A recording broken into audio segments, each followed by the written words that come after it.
You probably will do it, Angel. I'll expect it. Okay, so by the way, when I talk about the biology of sexuality, I'm not speaking about like reproduction and such. You'll see where I'm going with this. Now, the argument that I'm going to be making is, you're going to have to follow it. I'll reiterate it a few times. But I want to start off just with this quote from John Paul II. In our modern world, right, there's a lot of antagonism, people think, between religion and science. And with Catholicism, I don't know how that's possible, right? You have Gregor Mendel, father of genetics, Lejour, I'm not sure how you pronounce his name, founder of the Big Bang Theory. You have Copernicus, stratification and geological formations. For many years, that was known as the Jesuit science, all right? People usually bring up Galileo, but that's a case in itself, and they usually don't have a second one. But there is a relationship that I'm talking about a little bit different here between religion and science. John Paul II says, what science does for religion is it purifies it from error and superstition, all right? So this is why the Catholic Church accepts whatever science finds. Evolution, and particularly today, the origins of homosexuality in an individual. Whatever science finds, they find.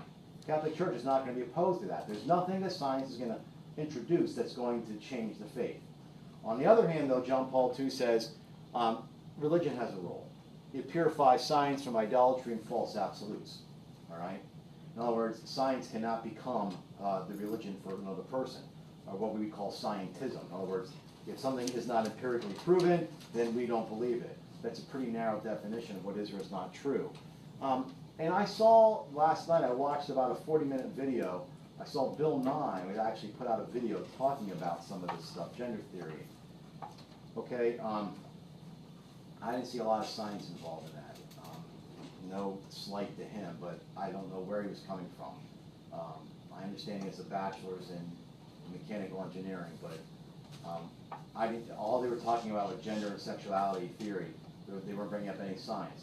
Although there was one person on the panel, a woman, I think she was a psychologist, a sociologist, that did say that homosexuality as an orientation is roughly 100 years old. Well, I told you guys that, right?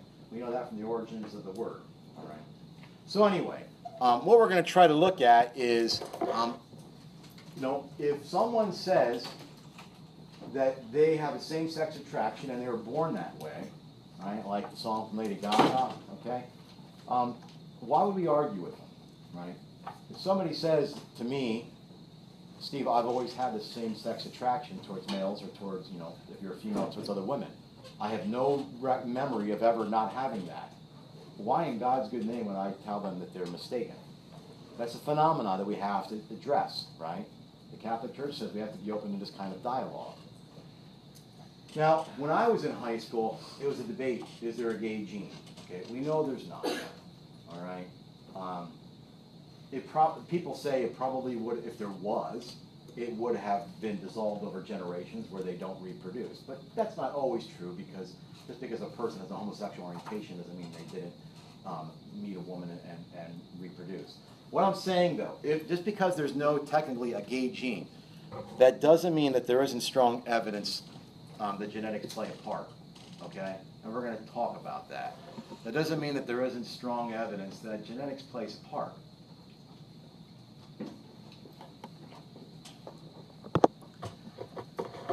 Has anybody ever heard the term epigenetics? All right. Does anybody take genetics here in school? No. All right. Let me just say roughly what epigenetics is.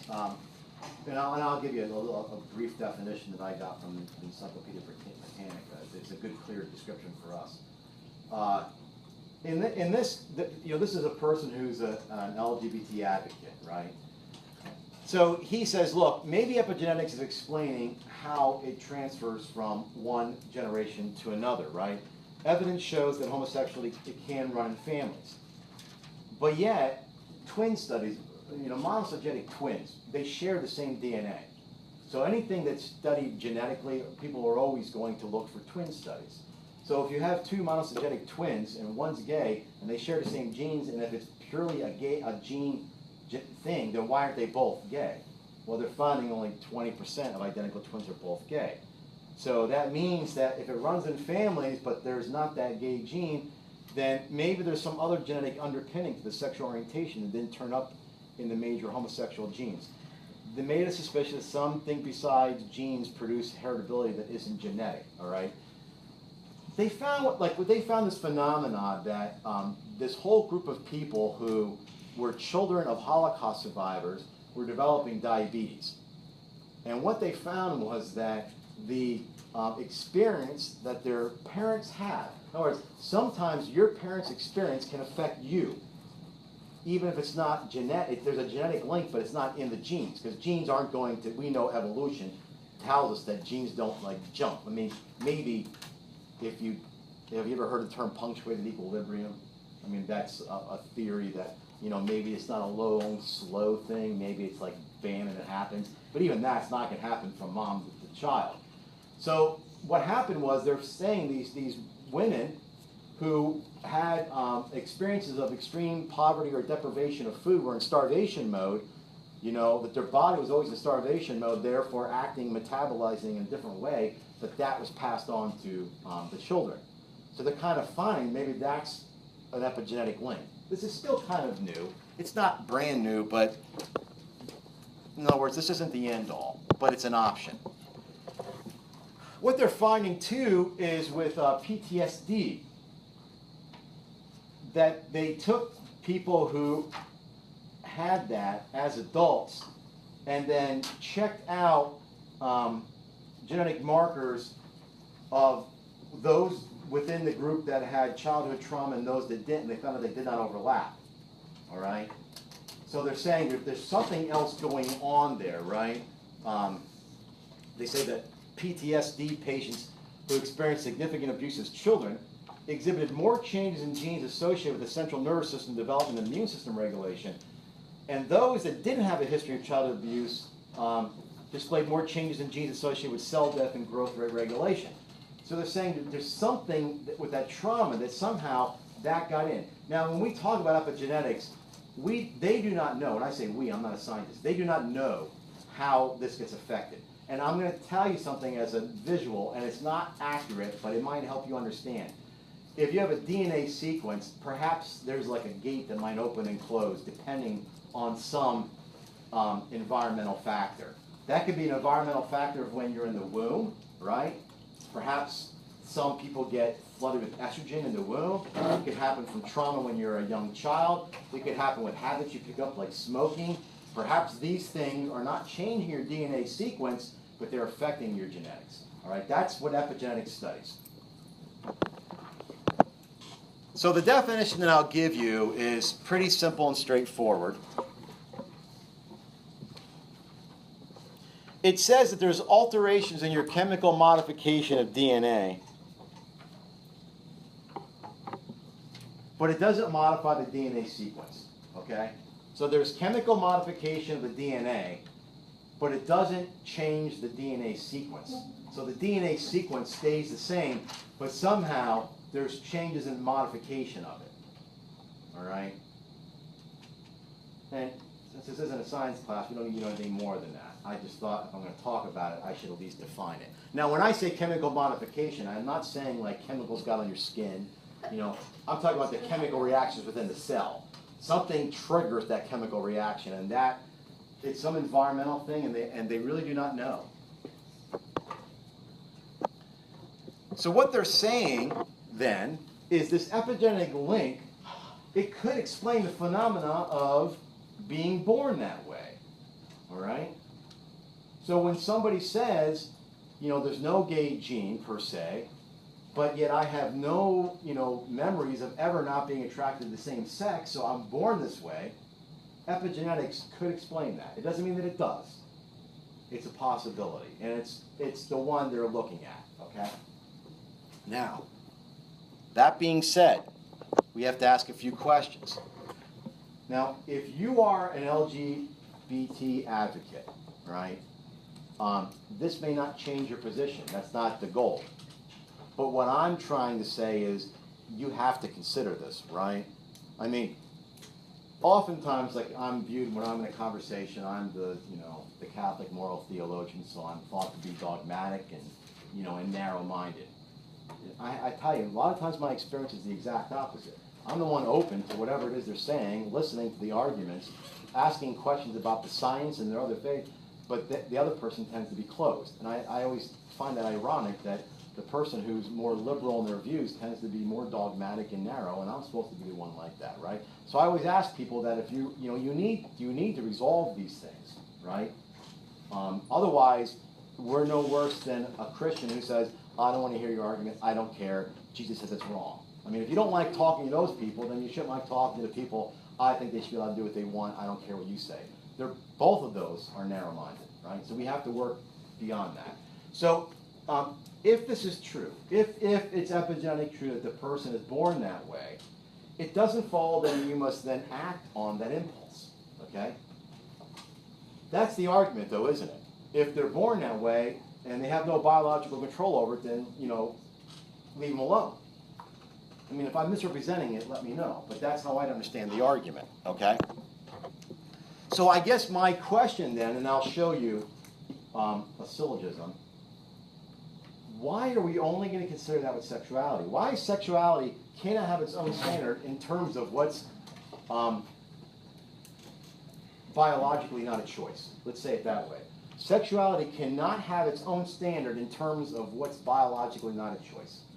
So my point, to be very clear, is this. If somebody says homosexual tendencies can be explained by epigenetic influences, biologically, epigenetic influences cannot be resisted. In other words, how can I resist this thing that I've been born with? Therefore, homosexual tendencies cannot be resisted. That, unless I'm mistaken, that's the argument for born this way. Now, what I'm saying is, let's again take out the word homosexual tendencies and put something else in there. And does it hold true? If it holds true, then this may have a point. If it doesn't hold true, then we're going to have to admit we're having different standards, all right? Anytime you have different standards, that's an issue. Let me tell you what I mean by this now.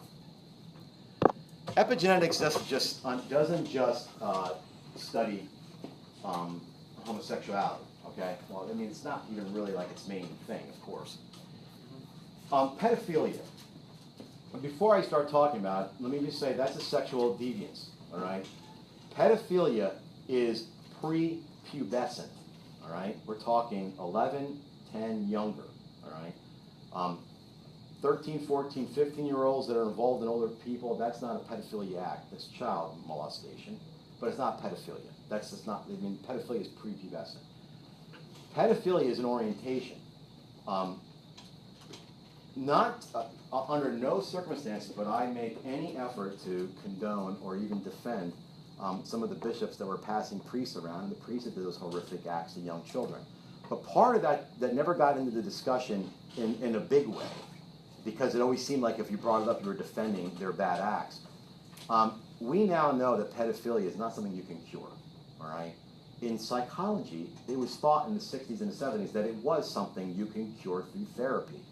So the Catholic Church took these priests who committed these acts, sent them to therapists, psychologists and psychiatrists, and after whatever the length of the sessions were, they were told they're fine, they could be brought back into ministry.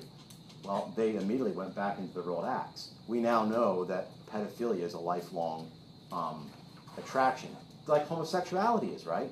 We're not saying you can change somebody's homosexuality and make them like people of the opposite sex. A person who has a homosexual tendencies probably will their entire life, all right? So let me say something else before I talk about this, because it's kind of interesting and I don't have any other opportunities. There's an organization, it's called Virtuous Pedophiles. And before you find that to be odd, let me tell you, I not only listened to their argument, I agree with them 100%. This group is saying that they are attracted to prepubescent children, but they have never acted on it, and as a matter of fact, they find that morally repugnant and disgusting. But they can't change the fact that they're attracted to them. And they don't like that when a child is abused, that everybody calls that a pedophilic act. They say, no, that's child molestation. They said, we're pedophiles and we've never acted on it, and we will never put ourselves in a situation where we are tempted.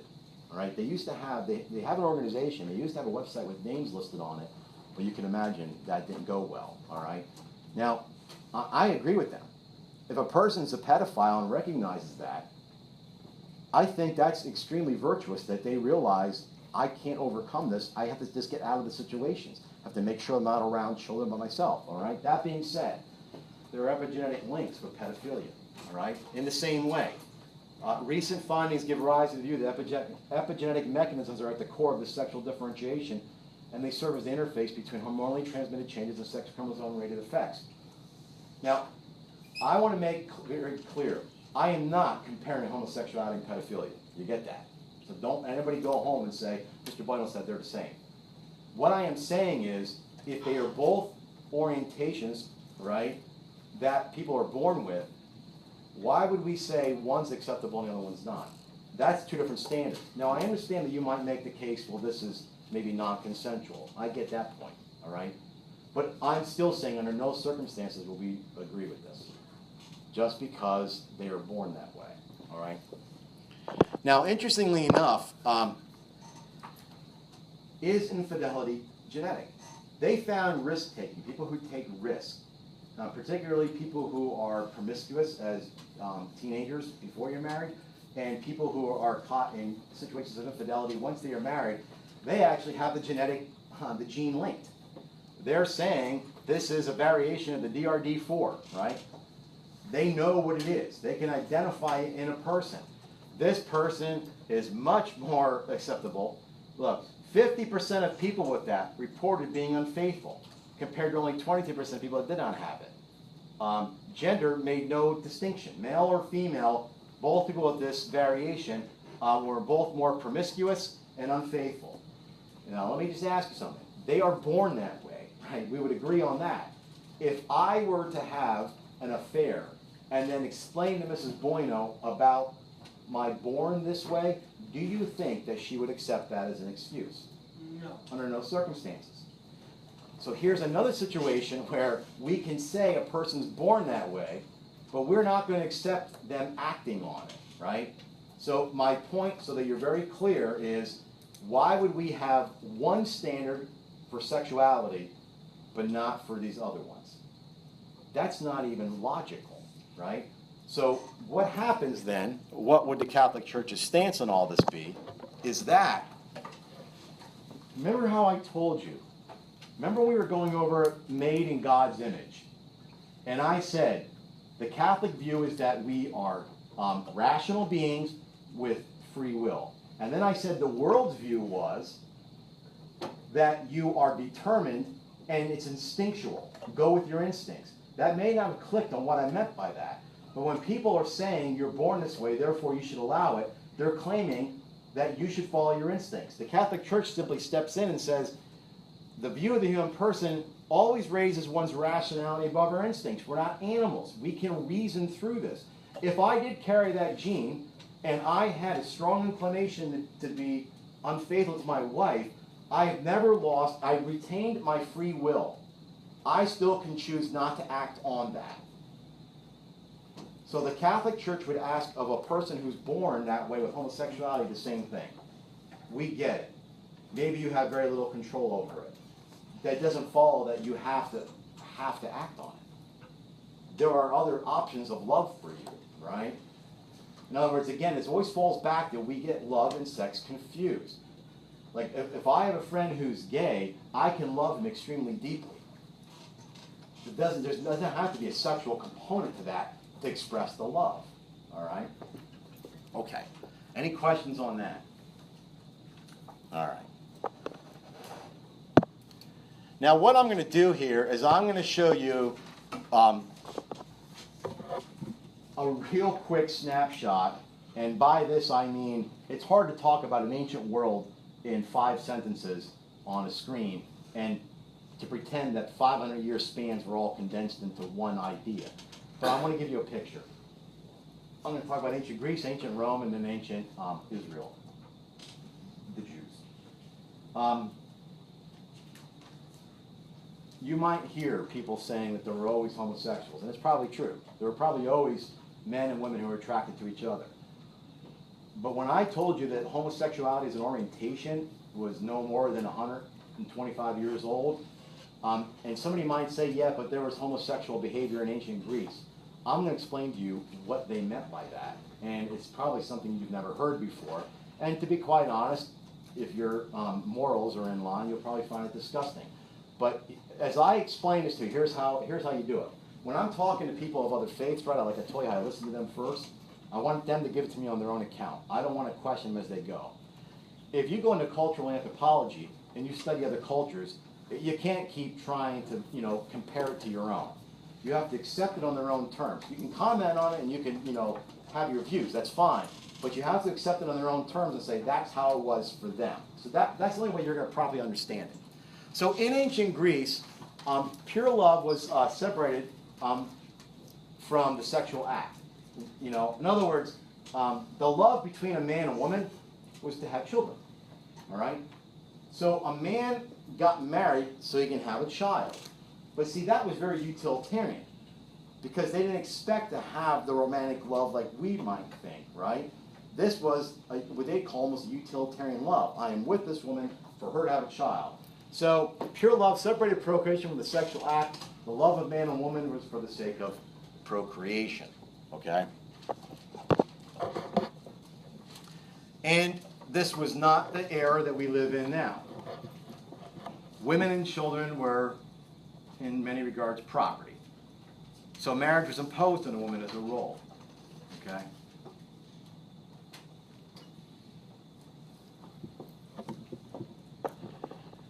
So then what became pure love for them is this term called pederastry. All right? And this was the love between a man and a boy.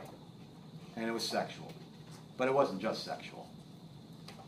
They called the boy the pais. And he'd had to be post-pubescent, all right? So we're talking above the age of 12. And he absolutely could not be a man. So let's just say 17. So the love between this man and the boy was the moral norm for quote-unquote homosexuality, okay? But we're gonna have to qualify this. I'm gonna have to give you a few more tidbits of information, and then maybe I can help make it all sensible for you. So, do you know what the word pedagogical means? Pedagogy is like the method of teaching, right? This was almost like a tutoring. You know how it's unfortunate, but it's the reality. A lot of times, colleges are chosen by the connections you can make. Country clubs and Rotary clubs are chosen because of the business connections that you can make. Well, in the ancient world, this would be how you made your connections. All right. So it must be between free persons. And if nothing's clear, just hang on for a few minutes until I get a few more things up.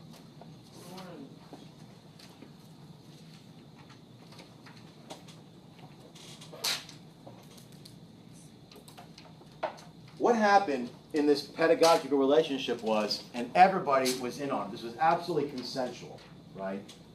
I mean, 14-year-old, how old are you guys? 16, right? Okay, when you were 14, you could consent to certain things.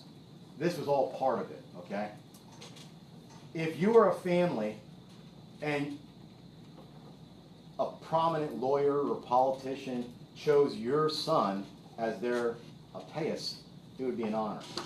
Because you knew then he would follow in the footsteps of this connection. Perhaps he then could be brought into that lifehood.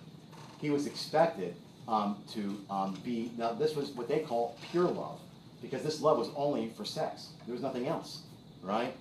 So the pais had to take the passive, or we call the feminine role, all right? He was expected to do that. When the boy became an adult, he'd be sharply criticized for continuing anything like this, all right? In other words, he'd be told, you are a man. You can't act like a woman. When you were a boy, it was expected of you. Now, this wasn't done on the side. This man never considered himself a homosexual. He was married. He had children. He was probably in his 20s. He would take a young pais, they would have sexual relations, and it was a tutoring, almost a pupil-teacher love, all right? And this boy had to take the passive or the effeminate role. It was expected of him. Once he came of age, you had to stop. Because now you're a man. Quit acting like a woman. All right? That's the attitude that they would have. This was known as a phoebic love. And you're going to find this odd.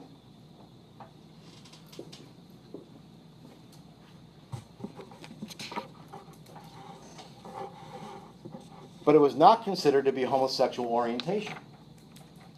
If we would have been able to talk to one of these men and say, well, you're having sex with a young boy or a teenager, that's homosexuality. No, I'm married.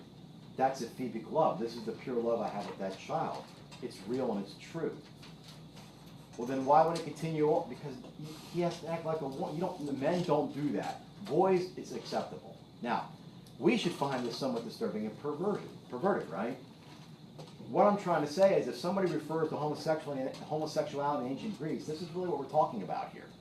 It's not the homosexuality we're talking about today. And as perturbed as we would be with their moral sense of this, if we can take them, like let's say we can go in a time capsule and grab some of these people and bring them to the 21st century, if they saw our adults performing homosexual relations and acts, they would say, what on earth is going on? This is disgusting. Why are men doing that? That's how they would talk. So as odd as we find their culture, that's how odd they would find our culture. I'm just trying to let you know that when you talk about homosexuality in ancient Greece, it is not what we're talking about today.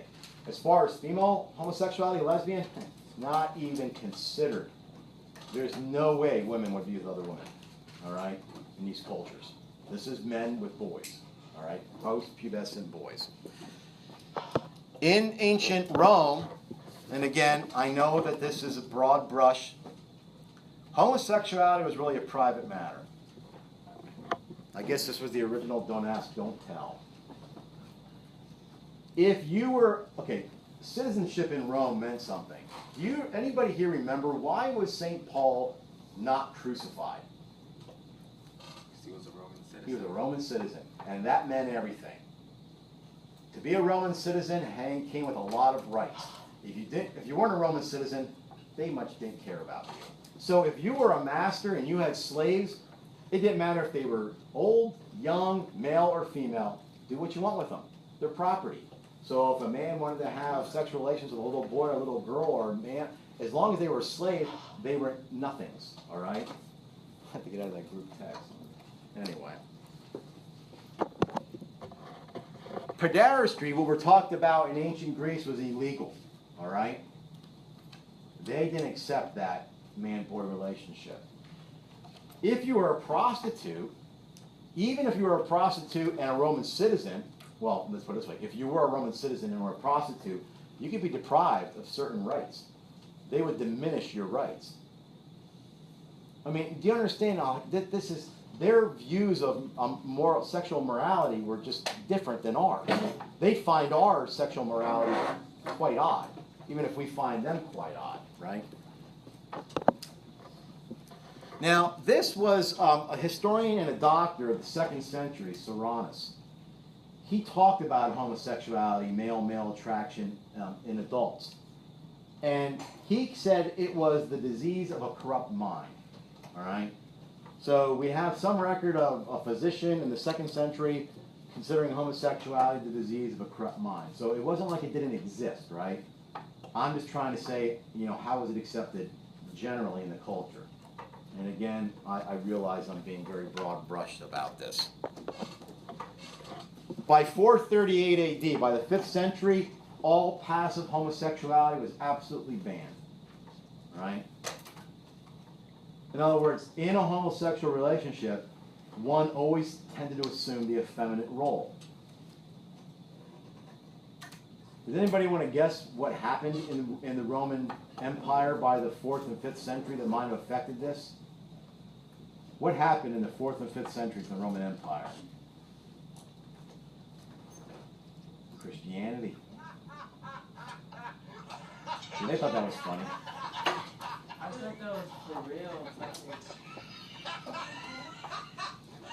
That's only you that you. I don't know how to shut it off. That's how bad I am. Think about it. How'd you get that to turn on? What's that? How'd you get it to turn on at that exact moment? It's a phone call. That's my ringtone. Three. Somebody just called. Oh, I thought it was supposed to be after you said Christian. That was my laugh track. No. I was like, why I is that appreciate playing? that, but I'm not that good. All right. Yeah. Yeah, I told Joey, call me. All right. So anyway, I gave you a little snapshot of ancient Greece, a little snapshot of ancient Rome. Now let me talk to you real quickly about the ancient Jews. All right? Because, by the way, this is our heritage. I mean, yes, there's I only covered these three because in the Western world, we have influences from the Greco-Roman and the Judeo-Christian worlds. The ancient Jews adopted the most rigorous opposition to all of this, homosexuality. Okay, they had the most rigorous opposition to homosexuality. You only need to read Leviticus to get a feel for that. Okay? So the ancient Jews, the last part of this, the ancient Jews stood apart from all nearby cultures. Oh, for God's sake. Emily Shield, please come to the main office. Emily Shield to the main office. Okay, so they stood apart from all this. Now, here's my point. As modern-day Christians, we even inherited our tradition from the ancient Jews. Our tradition has even come when there's even variations on this. So tomorrow, I hope you guys have a great prom. On Monday, we'll briefly look at what does the New Testament reveal about this, and then I'll have Masha guess and give you a good point. This adopted the most rigorous opposition to these forms of sexuality. And the last one is they stood apart from all their cultures. Yes, Renee? Can you leave that on? Yeah, sure.